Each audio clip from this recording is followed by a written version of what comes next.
आयोजन में मंच पर उपस्थित सभी पूज्य संतगण, श्री रघुनाथ जी कॉरिडोर विकास काउंसिल के चेयरमैन श्री राजेश गुप्ता जी, डीडीसी के जम्मू के अध्यक्ष श्रीमान भारत भूषण जी, सभी आदरणीय सम्मानित विधायकगण, हमारे प्रशासन के सभी सहयोगी, commissioner secretary housing urban development, divisional commissioner IG साहब, नाम मैं लूँगा तो अनावश्यक समय लगेगा, सिविल और पुलिस एडमिनिस्ट्रेशन के हमारे सभी वरिष्ठ सहयोगी, सभी पूज्य अर्चकगण, आज इस आरती में उपस्थित सभी श्रद्धालुजन, देवियों, सज्जनों और मित्रों, बाबा अमरनाथ जी की पवित्र यात्रा की पूर्व संध्या पर इस आरती के आयोजन से पूरा जम्मू कश्मीर एक नई आध्यात्मिक आभा का अनुभव कर रहा है। मैं समझता हूँ कि सनातन संस्कृति का केंद्र यह नगर भी आज एक अलौकिक दिव्यता से भरा हुआ दिख रहा है। सभी जम्मूवासी, देश के विभिन्न कोनों से आने वाले भगवान भोलेनाथ के भक्त प्रफुल्लित हृदय से आज उनका जम्मू के नगरवासी, यहाँ के निवासी स्वागत कर रहे हैं।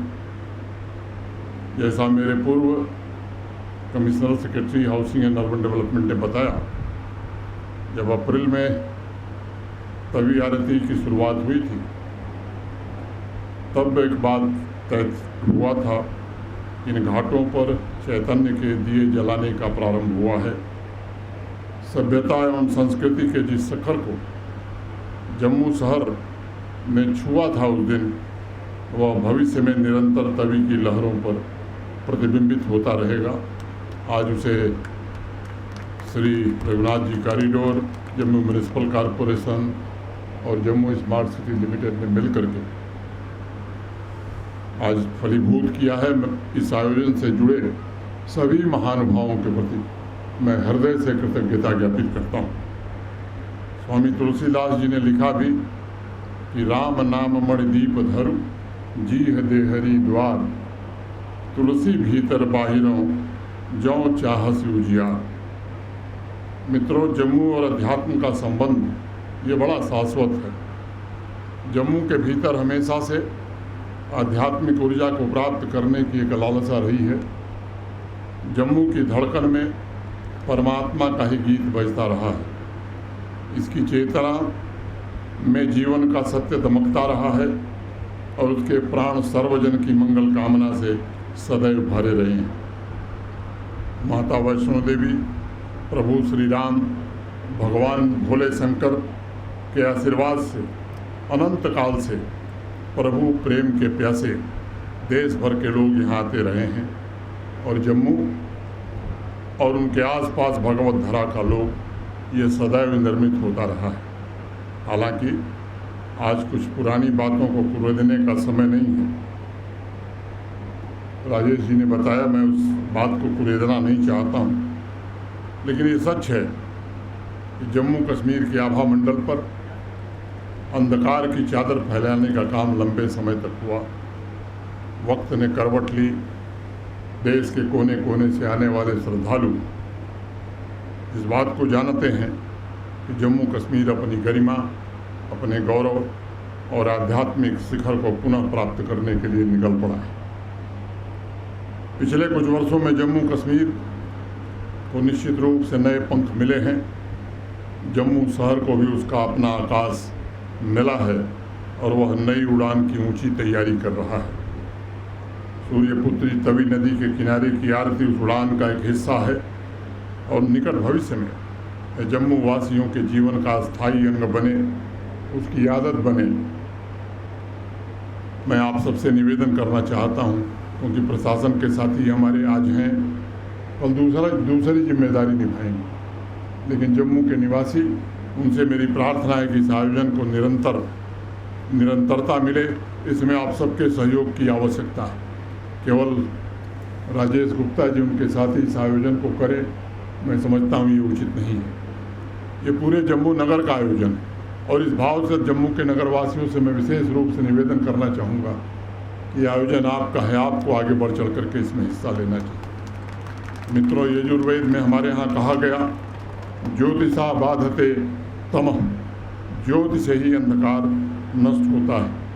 हर वर्ग के उत्थान की ज्योति अंधेरे को मिटा रही है। नागरिकों में एक नए प्रकार का आत्मविश्वास और तरंगे उठ रही हैं। विकास की सरिता का अविच्छिन्न प्रवाह बह रहा है। और सबसे बड़ी बात यह है कि हमारे संस्कार और चेतना की अखंड धारा अपने प्राचीन स्वरूप को प्राप्त करने के लिए फिर से एक बार उठ खड़ी हुई। लंबे समय से समाज जिस रिक्तता का अनुभव करता था, वह काफ़ी हद तक भरने में हमारे साथियों को कामयाबी मिली। स्वतः स्फूर्त ही आज आम नागरिक अपने अधिकार और अपने दायित्वों का निर्वहन करने का प्रयत्न कर रहा है। कार्य संस्कृति में भी बदलाव आया है, लोगों के सोचने का तरीका भी बदला है। एक छोटी कहानी मुझे ध्यान में आ रही है। एक व्यक्ति ने पत्थर तोड़ते हुए मजदूर से एक सवाल किया कि भाई तुम कर क्या रहे हो? वो मजदूर आंखें लाल करके बड़े गुस्से में बोला, क्या तुम अंधे हो, देख नहीं रहे हो कि मैं पत्थर तोड़ रहा हूँ? 4 कदम आगे बढ़ा, एक दूसरा मजदूर वह भी पत्थर तोड़ रहा था। फिर उसने उस मजदूर से सवाल किया कि भाई क्या कर रहे हो? यह सवाल सुनते ही वो मजदूर आनंद से अभिभूत हो गया और प्रार्थना भरी आवाज़ में बोला कि भगवान का मंदिर बन रहा है और उसमें अपने श्रम से छोटा सा योगदान दे रहा। मित्रों, मैं मानता हूँ कि निर्माण की यही सकारात्मक सोच किसी भी समाज की दशा और दिशा ये तय करती है, बदलती है। मुझे याद है 5 वर्ष पहले जब यहाँ मैं आया था, मैं इसे कोई प्रशासनिक असाइनमेंट है ऐसा मैं मानता नहीं। ये जम्मू कश्मीर के गौरव को पुनः वापस दिलाना, ये भारत के आदरणीय प्रधानमंत्री का संकल्प था। और भगवान के मंदिर की तरफ जम्मू कश्मीर की भव्यता पुनः निर्मित हो, इसका प्रयत्न हुआ है, मेरे साथियों ने किया है। इस मिट्टी की खोई हुई छवि को लौटाने का प्रयत्न किया गया है और भाव दृष्टि यही थी कि जम्मू कश्मीर का हर एक नागरिक बराबर है, उसे जीवन में आगे बढ़ने का समान अवसर उपलब्ध होना चाहिए। हर शहर, हर गांव की अपनी संस्कृति, अपनी जीवन शैली और जीवंतता है और इसलिए संकल्प यही था कि उसी के अनुरूप वहाँ विकास की व्यवस्था स्थापित हो। मुझे इस बात का संतोष भी है और गर्व भी है कि पिछले 4-5 वर्षों में जिस तीव्र गति से जम्मू संभाग और कश्मीर संभाग का भी विकास हुआ है, वह निश्चित रूप से आने वाले दिनों में इतिहास इसका मूल्यांकन करेगा।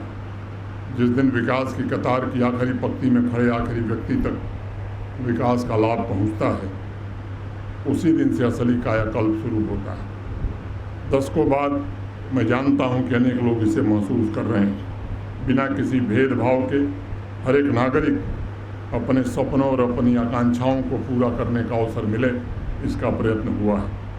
आसपास भी ऐसा वातावरण निर्मित हो ताकि उसके जीवन पथ को पूरी तरह से आलोकित किया जा सके। कबीरदास जी ने लिखा भी था कि मन के हारे हार है, मन के जीते जीत, कहे कबीर हरि पाइये मन ही की प्रति। जिस गहन विश्वास से आम नागरिक और समाज के प्रबुद्ध जन जम्मू कश्मीर के रूपांतरण में जुटे हैं, वह एक सराहनीय प्रयास है।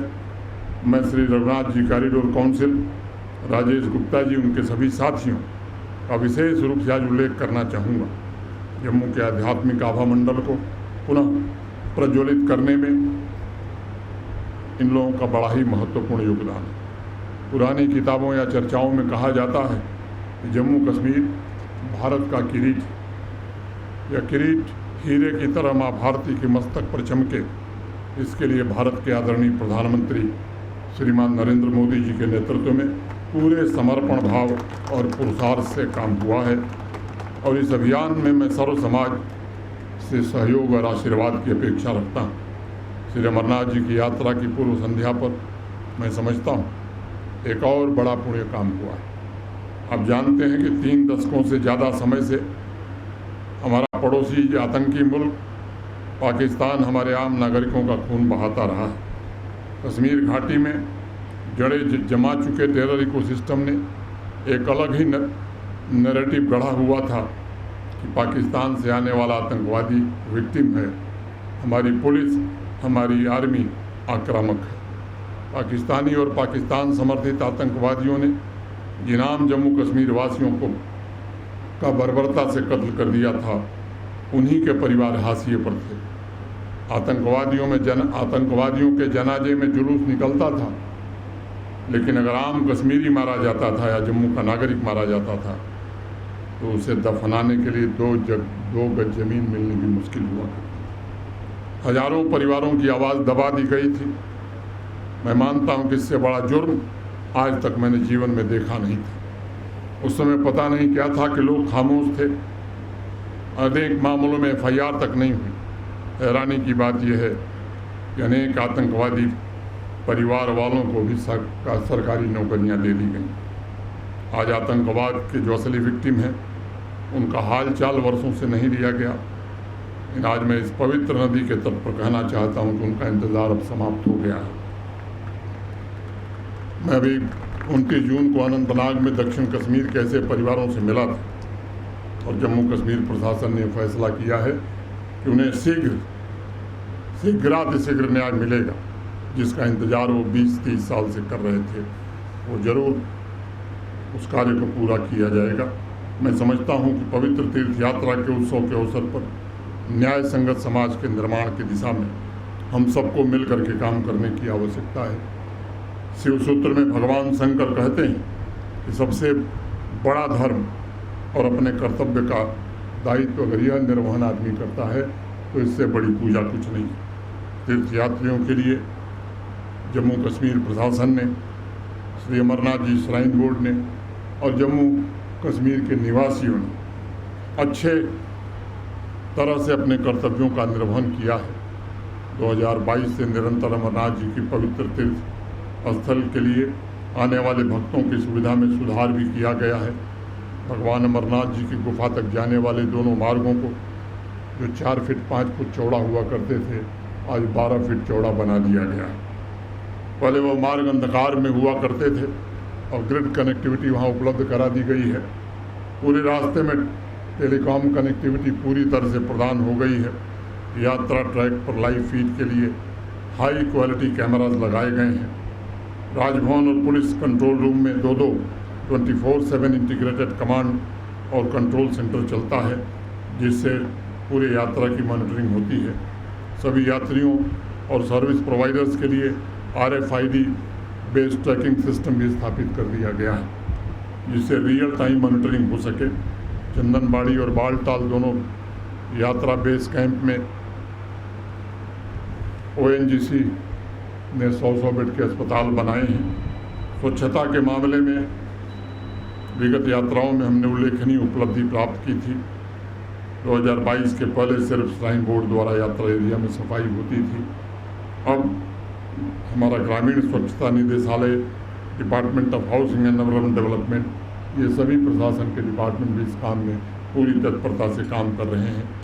2024 में कचरा मुक्त और सस्टेनेबल तीर्थ यात्रा सुनिश्चित करके 0 लैंडफिल का लक्ष्य हासिल किया गया था। श्रद्धालुओं के लिए जोर शोर से यात्री निवास के निर्माण का कार्य शुरू है।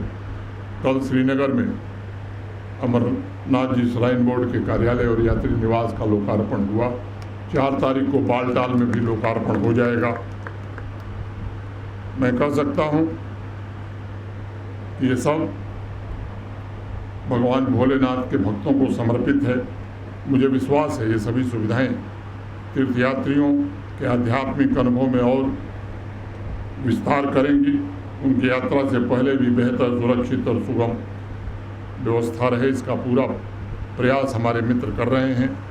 आज तवी आरती से इस महातीर्थ का शुभारंभ हुआ है। मैं Jammu municipal corporation, smart city Jammu और श्री रघुनाथ जी कॉरिडोर विकास काउंसिल के सभी साथियों को फिर से एक बार हृदय से बधाई देता हूँ। आरती के पावन उत्सव में उपस्थित सभी जम्मू वासियों और देश के कोने कोने से आए हुए भगवान भोलेनाथ के भक्तों का विशेष रूप से मैं अभिनंदन करता हूँ। भगवान भोलेनाथ आपकी यात्रा सफल बनाए, आपकी सभी मनोकामना पूरी हो, मैं इसी प्रार्थना करता हूँ। और मुझे लगता है कि आप सबके सहयोग और समर्थन से इस बार की यात्रा गत वर्षों से भी ऐतिहासिक होगी, क्योंकि देश नहीं दुनिया की निगाह इस बार इस यात्रा पर टिकी हुई है। जैसा राजेश गुप्ता जी ने कहा, भक्तों के इरादे बड़े मजबूत हैं फौलाद की तरह, कोई धमकी उन्हें डिगा नहीं सकती है। प्रशासन और सुरक्षा बलों ने भी चाक चौबंद इंतज़ाम किया है। मैं इतना ही कह सकता हूँ कि श्रद्धालु सुविधापूर्वक जाएंगे, व्यवस्थित जाएंगे, बाबा का आशीर्वाद लेकर के सकुशल वापस जाएंगे, इसका मुकम्मल इंतज़ाम किया गया है। एक निवेदन मैं ज़रूर करना चाहता हूँ, यहाँ पर आप सभी लोग हैं, कल सुबह 4:30 बजे भगवती नगर से भगवान भोलेनाथ के सभी भक्त जाएंगे। मैं यहाँ उपस्थित प्रबुद्ध और प्रतिष्ठित लोगों से निवेदन करूँगा कि हमारा धर्म है कि हम उन यात्रियों को रवाना करने के लिए वहाँ जरूर पहुँचे भगवती नगर में। और एक अनुरोध, जो भी आपके परिचित आ रहे हैं उनसे ज़रूर कहिए कि कन्वॉय के साथ जाना ही आपके लिए उचित होगा। कम समय में आप पहुँचेंगे, सहूलियत से पहुँचेंगे, सुरक्षित पहुँचेंगे और बाबा का दर्शन करके सकुशल वापस आएंगे। ये मेरा सबसे निवेदन है। प्रशासन के हमारे साथी प्रयत्न कर रहे हैं, श्राइन बोर्ड प्रयत्न कर रहा है। मैंने भी प्रेस के माध्यम से इस बात को कई बार कहा है। मैं मीडिया के साथियों से भी निवेदन करूंगा, इसे जन जन तक पहुंचाने में आप भी सहयोग करिए। यहाँ उपस्थित सभी देवियों सज्जनों से विशेष रूप से मैं अनुरोध कर रहा हूँ, जो भी आपसे पूछे उसे ज़रूर ये कहिए कि कन्वॉय के साथ चलेंगे तो आपको सुविधा होगी। फिर से आप सबके प्रति हृदय से कृतज्ञता ज्ञापित करते हुए अपनी बात पूरी करता हूँ। धन्यवाद। जय हिंद, जय भोलेनाथ।